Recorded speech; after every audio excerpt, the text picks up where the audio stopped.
Let's go in depth on these hearings. Joining us tonight, Ohio Republican Jim Jordan of the House Intelligence Committee. Thanks for being here.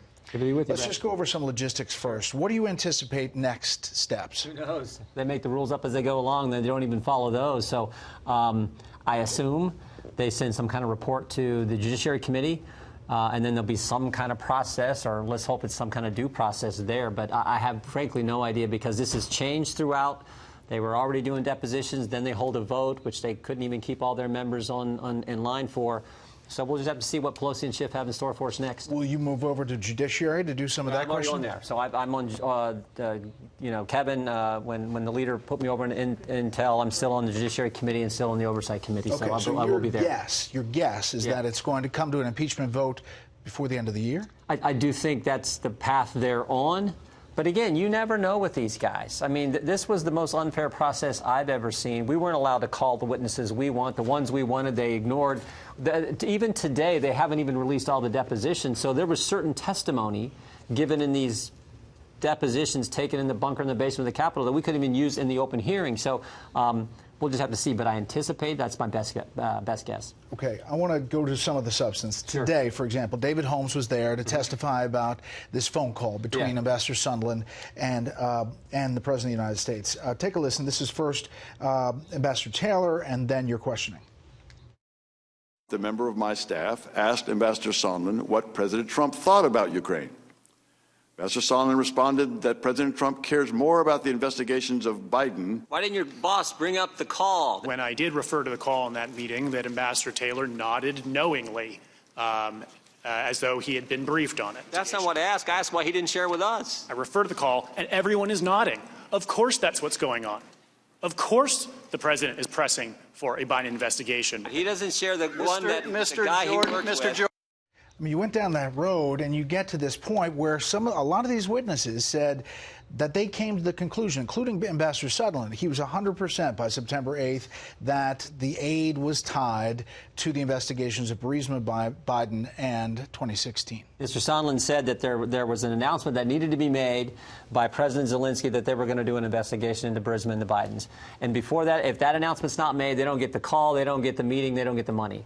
They got the call, they got the meeting, they got the security assistance dollars, and there was never an announcement from President Zelensky, or frankly, for that matter, anyone else in Ukraine in the government. So this idea that there was a this for that, a quid pro quo, did not happen. And yet they continue to say, oh, but this is impeachable. This is not about that at all, Brett. This is about they have never accepted the will of the American people when 63 million Americans in an electoral college landslide said we're going to send Donald Trump to Washington to shake that town up. And the establishment here, and particularly the Democrats, have never accepted that. And they're going to do whatever it takes, Mueller report, FBI investigation, dossier, or now this, whatever it takes to try to get him out. That's what this is really about. All right, let me press you on a couple things. One is, you buy that these professionals didn't tie Burisma to Biden? All these guys saying, like Volker and Sondland, Secretary Perry, didn't tie that Burisma had to do with Joe Biden? I do. Some of them did tie it to that, but it still didn't happen. There was no announcement of investigation. Some of them didn't. Kurt Volker, though, he's got a distinguished career. He was the special envoy. He was the guy who was the New York Times. He was the definitive narrative on this. In fact, he was the first witness that Adam Schiff called, and yet his testimony has been the one that I think best tells this entire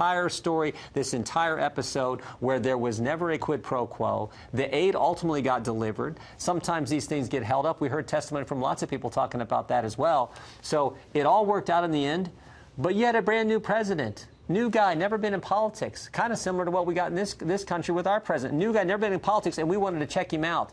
And people did. For the 55 days that the aid was held, we checked this guy out. The Vice President, Ambassador Bolton, U.S. senators, bipartisan U.S. senators went there and met with this guy, and they all come back and said this: he's the real deal, he's a reformer, go ahead and release the dollars. And that's exactly what President Trump did. Right. Well, Ambassador Sondland calls President Trump on September 9th. When that call happens, and the president's referenced it many times, I want nothing, no quid pro quo. At the same time, the House Intelligence Committee launches this investigation based on the whistleblower. I mean, you don't see a coincidence there? I don't, because like I said, you had the Vice President Pence met with this guy. You had the reforms they did in their parliament, their RADA, the reforms where they started this anti-corruption court, where they got rid of the former prosecutor, the reforms that were needed. Plus you had a president, remember, President Trump's not a big fan of foreign aid in the first place. He wants European countries to share more of the burden. He understood the corruption problem. Ernst & Young said Ukraine is one of the 3 most corrupt countries on the planet. Plus, he was concerned about influence in the 2016 election and things Ukrainian politicians were doing to encourage Hillary Clinton to win, helping Hillary Clinton win and against President Trump. He was all that package, and he said, oh, by the way, you got a new president. So he said, let's check this guy out. So and when we did, everyone come back and said, all right, send the aid. When you hear Democrats say, okay, if it's all on the up and up, why don't you give us Mick Mulvaney? Why don't you give us John Bolton? Why don't you release the documents in the White House and the State Department to complete the picture if it's all on the up and up? What I said yesterday is if it was a fair process, then you can ask us that question. But until this process gets any semblance of fairness, until we have some actual due process for the minority and, more importantly, for the President of the United States, until we get to that, when we get those things done, maybe then we can talk about that. But that's the White House's call. But I see that the American people see how unfair this has been throughout. So that's the main thing we need is a fair process. You think that the president will be impeached?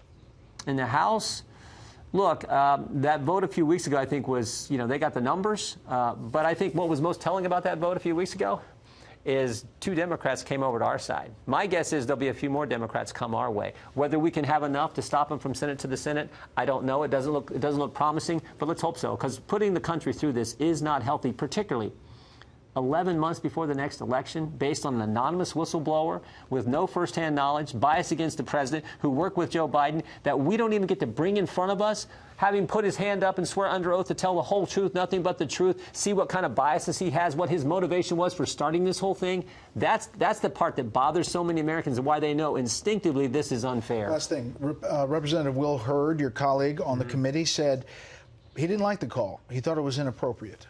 Can you get there? No. I mean, look, President Trump has his own way of conducting business. I like the way he operates. I think the American people like a guy who comes here and is shaking this town up.